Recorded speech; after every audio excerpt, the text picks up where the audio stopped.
Hello, welcome back to another episode of Sustainability in the Sea, a podcast produced by the Conservationists Collective. We're really excited to be back making episodes, especially this one in honor of Shark Week. We're going to take a look at some threats to sharks, some misconceptions about sharks, and then me and Alex are going to dive into our own personal experiences with sharks in an effort to help you rethink maybe how you view them. So thank you to everyone who's listening in our ocean-minded community. We're really excited to be back making episodes here at Sustainability in the Sea and appreciate all the support that we get at the Conservationists Collective, the projects we work on, and just all of you guys who make this possible. So without further ado, let's get into the episode.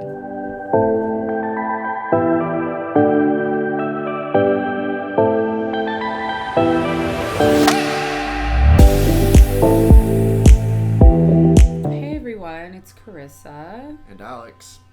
Hi Alex. Hey Carissa. So for those of you that have been listening to Sustainability in the Sea, you know we've probably taken a hiatus for how long do you think it's been? Like half a year. I think that's normal. Yeah. One season a year. Yeah. So the first season was so amazing. I'm so proud of what we put out into the world and like all the guests we had. Like, yeah, we had some really cool people, and everyone our friends were pretty much. So. Yeah, I think those of you that either are studying marine bio or maybe work in the field kind of know like your social circles end up merging. So we ended up interviewing all of the cool people that we know locally and some people that tuned in from other areas, like Anita's pub policy episode. So, yeah, she's from DC. Yeah.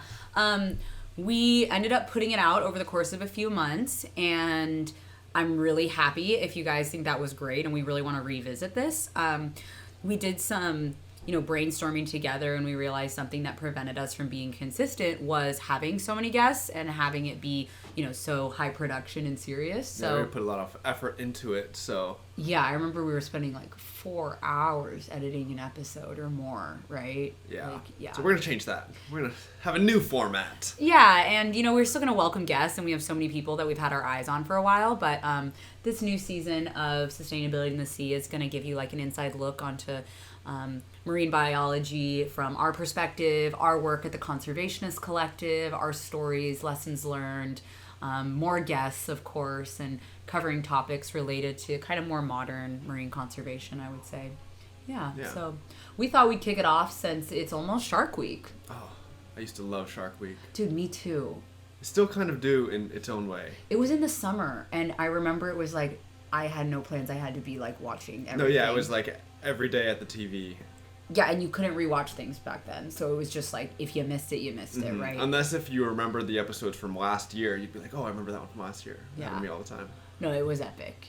And in hindsight, I realized like how like fear-driven it was produced, but the loved Hollywood it. Took over. Loved it as a kid. So. I still know one of the top like Shark Week people, Andy Casagrande. Oh my God! Did you shout out to that guy? You don't know anyone's name. That's so true. I know no one, but he's the person that stuck with me. Was he like a host?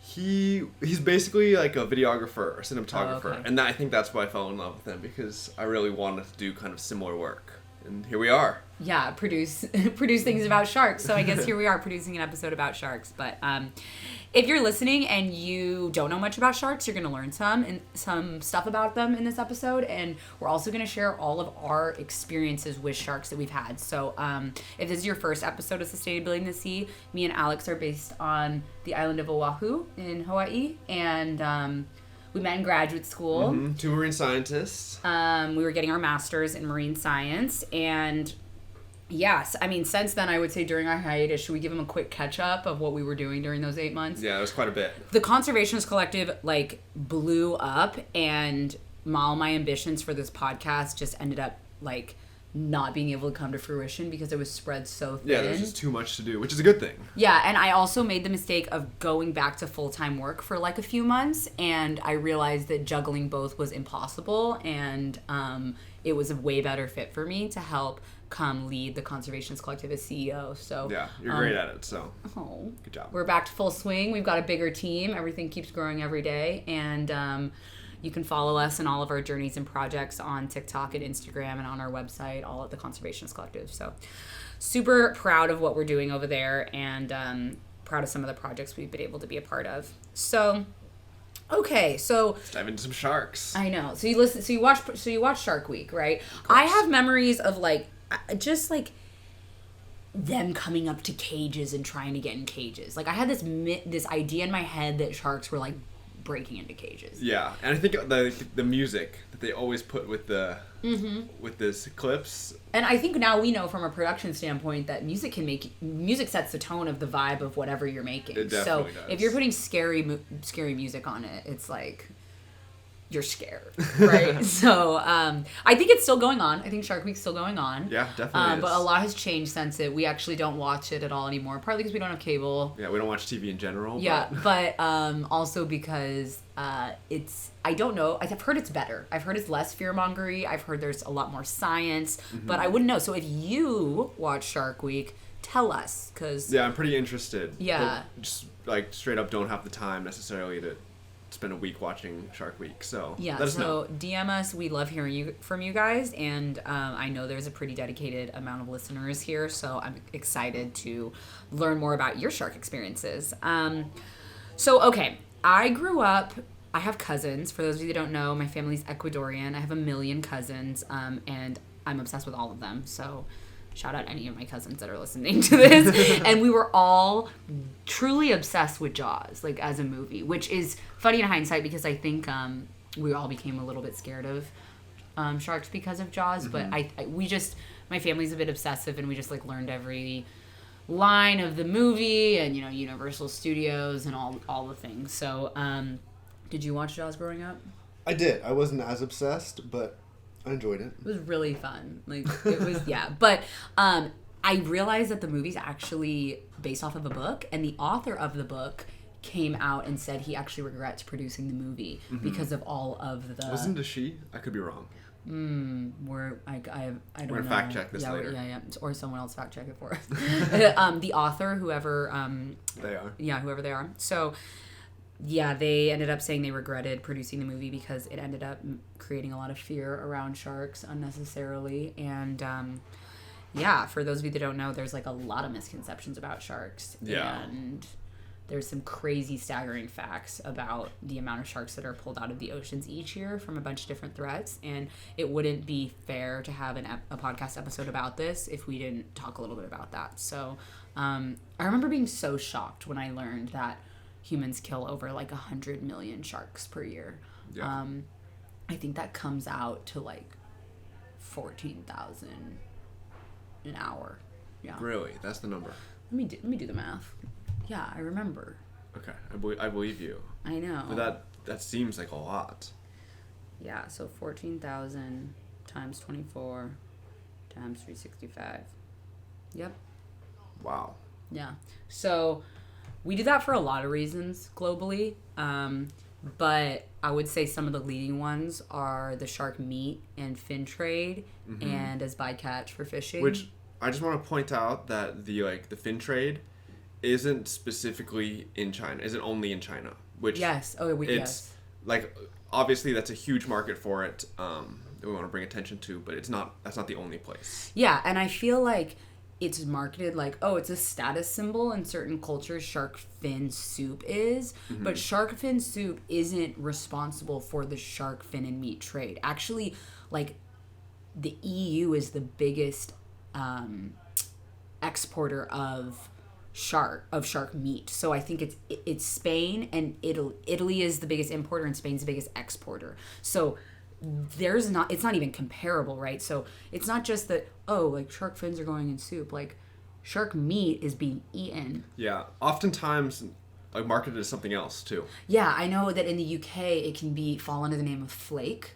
So it can just say flake on the menu, and you're like, whitefish. Whitefish is another one. And you're like, I'm getting a whitefish. And people just don't even know, or maybe they do. But it's hard for me to believe that there's transparency about the naming of fish on menus, and you might just not realize it. And that's not to say that the U.S. is immune to that at all. We've got sharks being sold in restaurants in the U.S. as well, and also shark hunts.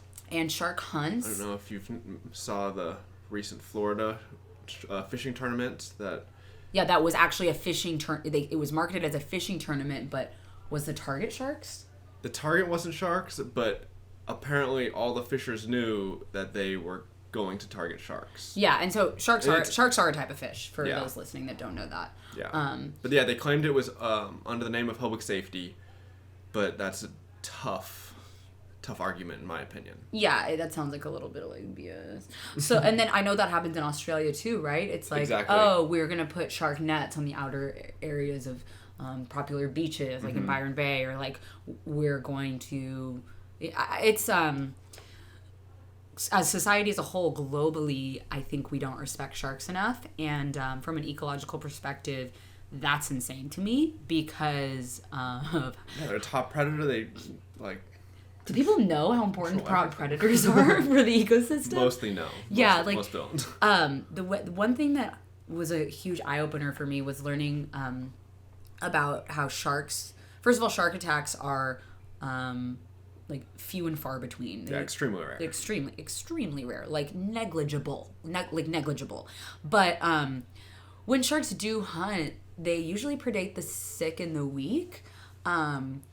That's why they're called the immune system of the sea. And if you think about that from like an evolutionary perspective, which I often do, that means that the sick and the weak are being removed from the food chain, right? So it's driving a healthy food chain of healthy individuals that are equipped to live in the environment and even the changing environment, right? So if we don't have sharks there, we're like losing an immune... an immune response almost. Immune response in the ocean. It was a good way to think about it. And conceptualizing that when I'm talking about sharks to the general public has been really helpful in like getting that, point across. So if you're ever trying to talk to someone about the importance of sharks, just use that metaphor. But yeah, they're a top predator. So that means that they control in a top-down approach, like how many individuals of different like trophic levels, or I don't know, that we're getting a little sciencey. I don't know. They help though. It's critical, right? And for areas around the world that actually protect sharks, which we'll talk a little bit about my experiences in one of the shark sanctuaries later in the episode. It's a huge source of revenue in the blue economy, especially in the tourism economy, Definitely. Right? Like here on Oahu, on the North Shore. There's a ton of shark diving boats and charters. Yeah, there was one that was just opened by businesses. marine biologists too during COVID. So like there's enough of a demand that more businesses are opening. And that's because people want to, get in the water with them in a safe way. Yeah, I do.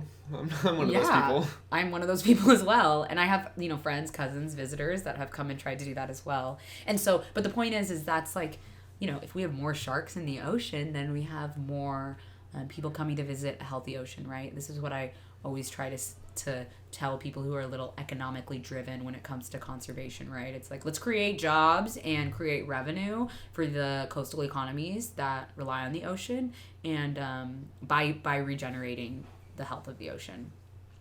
But I guess since me and you are people who like being in the water with sharks, maybe we could talk about our experiences. So I loved Jaws, right? You love Shark Week. But I grew up in Arizona. Like, I didn't see a shark till I moved here. Did you? You went to college in Santa Cruz. Yeah, I saw some small sharks, which were pretty cool. But yeah, what kind? Leopard sharks mostly, I think. Oh, wait. We saw them in San Diego as well. My first shark experience was actually studying abroad. Oh, nice. Yeah. Oh, that's how old I was. But nice. I think I saw some abroad too. That was a while ago. But also, like, not growing up, but going to school in Santa Cruz. Isn't that like a white shark? Yeah, that's like the white shark, like, area. So it was always kind of nerve-wracking going in the water. And I wasn't as, like, water-friendly as I am now. So it was always on your mind at least a little bit. Yeah. And did you see any ever as, like, from the cliffs or surfing? Never. I wish. I tried to, like... You would hear about it, though, right? Yeah, you definitely hear about it. There's this one area near the cement ship where it's a common, like, area where pups hang out. So I tried to go there, but, like, and I, like, see from the cliffside, but never saw anything. And then whenever it gets covered in the media, right, it's always, like, so scary. It's, like, the headlines are so fear-based. And so... it's just trying to get people's attention, which is pretty, like... destructive overall. Yeah, so you've got like movies that, and they're still being released now, that are like demonizing sharks. Then you've got news headlines that are demonizing sharks. Then you have social media sharing shark sightings in a way that isn't sensitive to us changing it. So like, I hope that us sharing some of these experiences that we've had with sharks will help deconstruct ideas that maybe you might have about them just because of the way they've been talked about, you know, our whole lives, right? So then what was your first experience if you didn't actually see it? So my with first your like eyes? real, or at least memorable experience when I first moved here and we went together actually. Oh yeah. So we Wait, did, that was not my first experience, now that I recall. I thought that was mine, so can I tell mine first? Yeah, go for it. Let's do it chronologically. Sounds good. So I was in college and I studied abroad in the Galapagos, and I think that was the first time in my life where I was there for like over nearly 2 months, and I think that was the first time in my life that I was spending like every day diving in the water. And one of the tour guides, so Galapagos is a national park, so you need tour guides to take you places. He was like, I'm gonna show you guys where the sharks are, and he like took us underwater. We were on snorkel, and he put us under, and they were just like resting in a cave, and they weren't moving, and it's because the current was like pushing water over their gills, so they were still able to breathe. And like I remember just looking. We went into the cave. There were like 4. They were white tips, and I just went. He took me back up, and then he took the next person down, and It's pretty it was cool. That's a good first experience. so anticlimactic. Yeah, and, not scary. And it was also, they were like, okay, now we're gonna go dive with hammerheads, and so hammerheads are a lot at depth. This was also in the Galapagos, and we were on a boat, and so we all hopped off, and I was so nervous, and I looked down, and there's just a ton. And they're way further below me. They don't care about me. Yeah, they're just doing their thing. I looked at my friend Peter. Shout out Peter if you're listening. And I was just like, that was so. They're just here.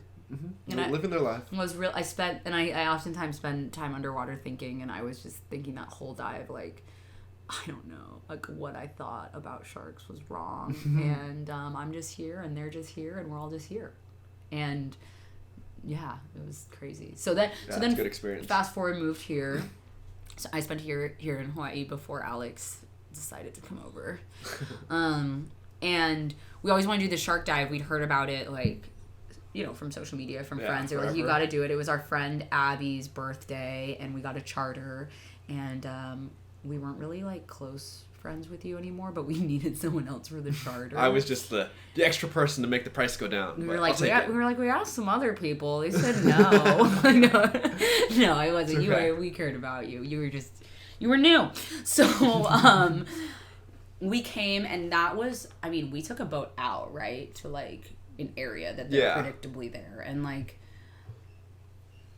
why are they predictably there? Like, there's some hypotheses that I have about why they're there. They're probably chumming, but they don't claim that. Yeah. So point is, we get in the water, and what you hear from social media is like, oh, like maybe you'll see a tiger. So I was a little nervous. Mm-hmm. But this was cageless. It was just free hopped in. diving, and We ended up seeing what, Galapagos and sandbar sharks. Galapagos sandbar, and we saw some oceanic black tips, which are way bigger than black tip reef sharks. Mm-hmm. That was a magical experience. It was pretty good. Yeah, our friend. Also, yeah, go ahead. Were you gonna say it? Here, you take it. Our friend, 2 of our friends actually got seasick, so they started throwing up off the edge of the boat, which was gross, but also great for us because it was like natural chum. So the sharks would like come up and want to check out what they smell. Okay, I was low-key scared though because they were coming so close. Yeah, they were pretty close. Yeah. But our guides were like fairly protective, so our guides were good. So competent, been doing it for decades. Like, I remember at one point I was down with a guide, so they take you down with you, obviously, and there was a shark coming straight at me, and I was like, what's about to happen? And the guide, because you have like, you know, they had like long carbon fiber fins. Your body looks a lot bigger when you have fins in the water, and they just went in between me and the shark and opened up their bodies in like a starfish to be so long, and the shark just turned. Like, I was like, this was amazing. I felt really safe. Yeah, you have to remember that like the sharks don't want to mess with anything bigger than them. Yeah. Like, neither would we. And they don't even really want to mess with you, I would say. They just, sometimes they want to check you Yeah, out. exactly. They use their mouth to check things out, like all those things. So that was our first time. Yeah, but I also want to point out that like these people were doing this for years, so it's like not everyone who can just hop in the water and like fair disclaimer. Yeah, you cannot be. I would not have felt safe if it was just us out there. Yeah, like, exactly. We are not equipped for that. And then it's like if something does happen, then it's people blame the shark, and then now we're all the time. Now we're back to phase 1 where it's like, well, should these people have really been in the water doing these things when they're not trained, don't know anything about sharks? No, they shouldn't. Mm-hmm. Exactly. So always go with a guide if you choose to go. Know your limits and be humble. The ocean is powerful and we should revere it. Exactly. So that was a long time ago. Mm-hmm. It was like 4 or 5 years ago. 2017, yeah. I didn't have like many tiger shark experiences the following year or two. You had one though. Yeah, I was in the water. Me and Lauren were in the water. My time? Yeah. Yeah, we were with a bunch of people, and so on the west side of Oahu, there's this like this pipe essentially, and it spits water out. It's part of a power plant and it uses the water just for cooling. So it's not any waste or anything, but it's an artificial reef, so it's a snorkel spot. Yeah, it's a snorkel spot. Yeah. But it's pretty cool. And so sometimes what you like to do is you will like swim not into the pipe, but like with the pipe, and then you can go really fast and really like far distances on like one a breath. Jet. Yeah. It's pretty fun. You get shot out, you like end up kind of far from shore, so you're like, that was fun, I got to swim in. But so I was doing that one day, and we were with everybody, and I went first.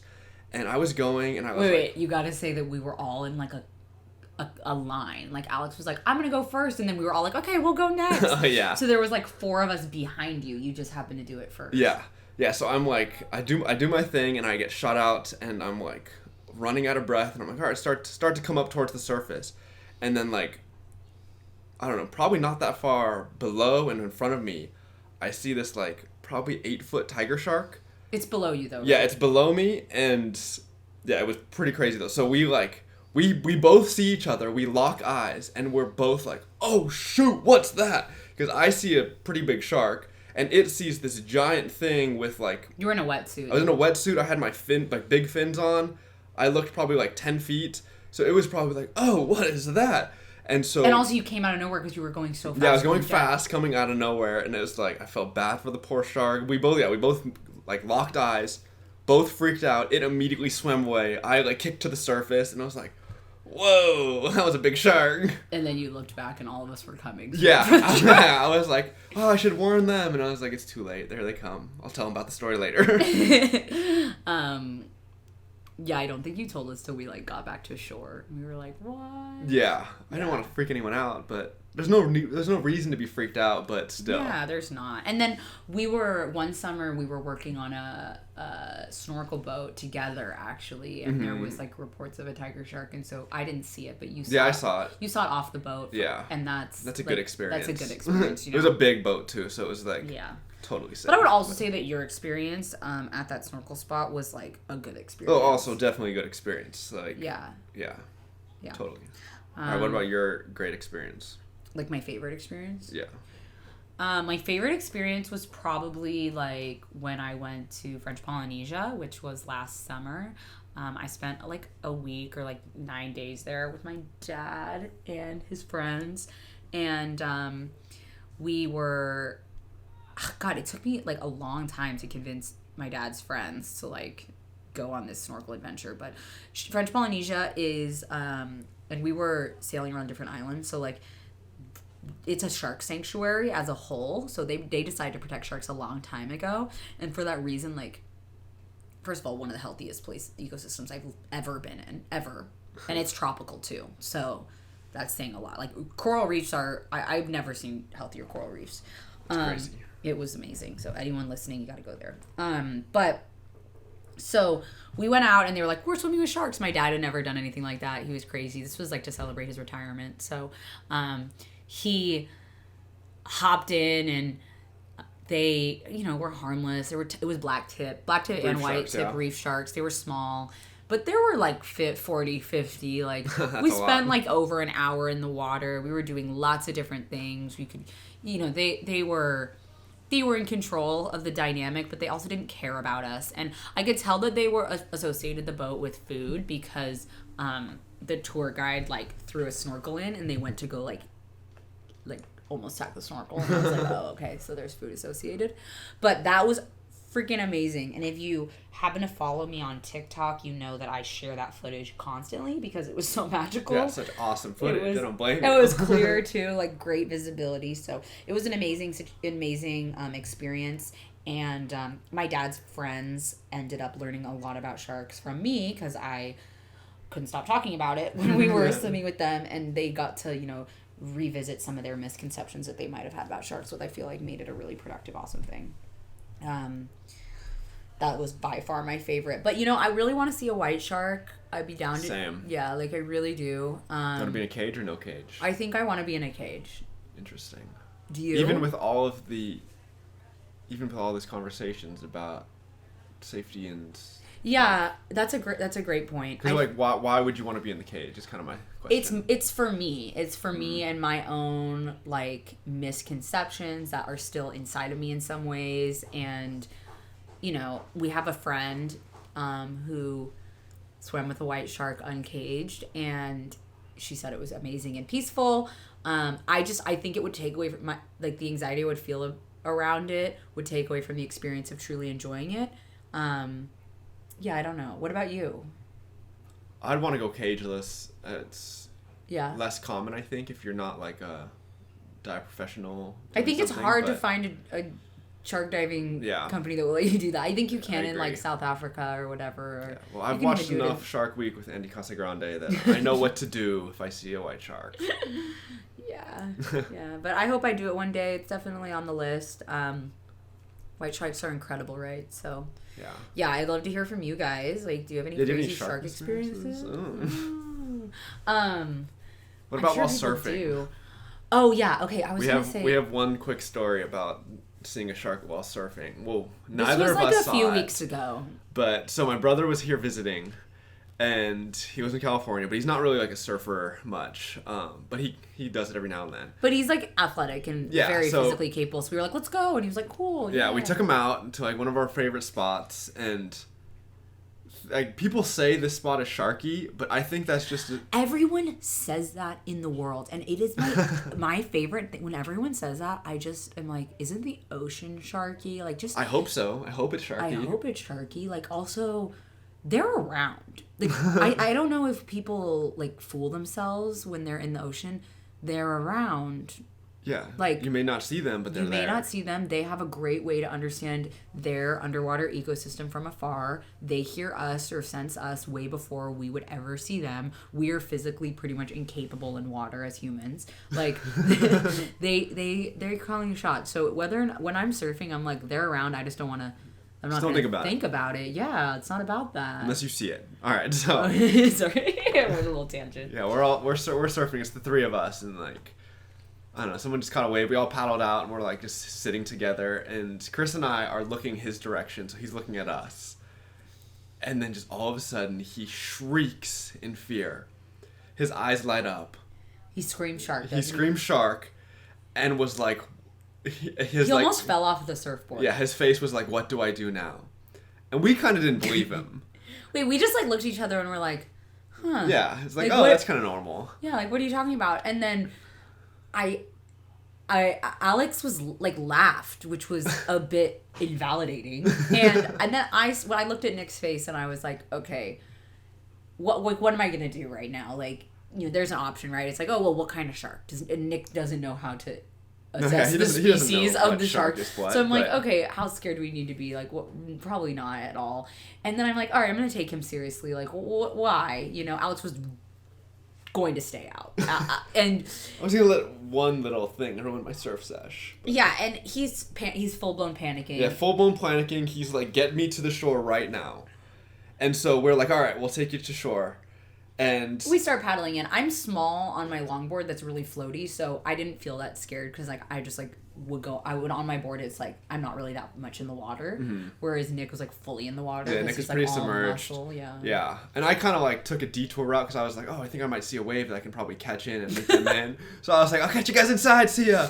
And so these two go paddling off on their own. And okay, so I'm like, Nick starts trying to talk to me, and I'm like, I don't want to hear about what happened with the shark to war on shore. Like, don't talk to me about this right now. Like, because I'm someone who's prone to panic in emergency situations, and so I'm like, I don't even want to know the details. Like, let's just paddle in and let's have this conversation on sand. And little do I know, he's actually begging for me to paddle him in. I'm like half the size of Nick, and so I'm ignoring his panic attack. Is really what I found out in hindsight. Yeah, the poor guy. I honestly feel bad for him after the fact, but... Yeah, I wonder if he's gone in the ocean since. No, he said he was done. He said he was done with surfing. He's pretty much done with the ocean. He's a beach boy now, that's all. Oh, goodness. But we got back to shore. You ended up catching a wave, ditching him. Yeah, he said it was like a 1 foot fin, dorsal fin. Yeah, it was probably a tiger shark, honestly. Yeah, from what he described, he said he got a really good look at it, and he said, like, what it described, sounded like a decent-sized tiger shark. It was about 20 to 25 feet from me. I was the closest individual to it, and I'm sure it was a tiger shark. So yeah, but still, that's just another sign or indicator showing that, hey, they're just swimming around, they're doing their thing. They're not trying to, like, bump us or scare us or attack us. It's just, this is where they live. Oh, if I got bumped, that'd be a different story. Like, oh my goodness. But yeah, I mean, at the end of the day, the more time you spend in the ocean, I think the less... the more you're able to break down your own conceptions about sharks. And I hope that, we're pretty lucky. I mean, the biggest predator in Hawaii is a tiger shark. It's not like we're in Santa Cruz. It could be worse. Yeah, it could be a lot worse. Could be scarier, I should say, not worse. I know. I think that's my favorite one, for sure. That's my favorite shark story. So all of the ocean conservation work that any of us are doing in our corners of the world, I hope that we're also considering sharks. And yeah, I hope these stories, like, made you think about what you maybe think of sharks, or maybe what you learned about sharks or want to unlearn about sharks. And maybe as a last bit, we just highlight some ways for people to learn more. So what's an awesome shark documentary, I would say? I say Racing Extinction covered shark finning a little bit, which is an incredible documentary by Oceanic Preservation Society. They also share quite a bit on their social medias that are very educational. Yeah, and like a lot of resource hub, call to actions and things like that. And then Project Hue, I think is the way you say it, but it's in Indonesia. It's spearheaded by Madison Stewart. She helps give shark fishermen alternative livelihoods. Income, yeah, it's like instead of, shark fishermen are out there, they're not the enemy, they're just trying to provide for their families, especially in areas like that. And so what she does is she talks to shark fishermen and says, hey, instead of going out fishing for sharks today, why don't you take these tourists out on the boat, and you can still make the same amount of money, but instead you're doing it with tourism, and kind of showing them alternative routes. And I think that's a really intersectional and people first approach to conservation that helps sharks and helps people. Definitely. Yeah. But if you care about sharks and you want to do more, just like challenge conceptions about it, learn more about them. Documentaries, books, projects. There's a lot of work to always be done. And just remember that we need them for the immune system of the sea. And if we're going to talk about sustainability and we're going to talk about the sea, we kind of got to talk about sharks. Yeah, they're the basis, really. Yeah, they are. So hope you guys have a great day, and we'll see you in the next episode. Bye. Thank you for listening.